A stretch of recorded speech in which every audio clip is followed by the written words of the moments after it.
ఏంద్రా దిక్కులు చూస్తున్నా పోదామంటే మసిగడికి ఇట్లా అత్తాలా? దానికోసం కాదరా, మళ్ళీ ఇంకేవాళ్ళ కోసం రా. తుని అవ్వ నువ్వు ఇంకా మారవరా. చెప్తానా చూడు, ఆ భోజ్పురి ఓడు నిన్ను బొందబెట్ట పోతే అడుగురా నా కొడక నిన్ను.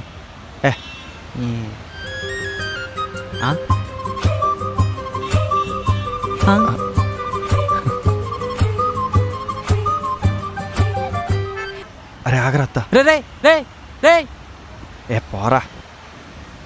హాయ్, ఏమైంది? లెటర్ చదివినావా? నిన్నే అడుగుతాంది.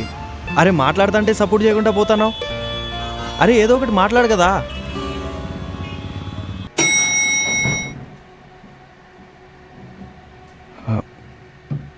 నిన్న నేను చేసిన దానికి సారీ. ఇంటికి వచ్చి లెటర్ ఇచ్చడం తప్పే. నీతోనే మాట్లాడుతుంది. నిన్న నేను ఇచ్చింది చదివినావా?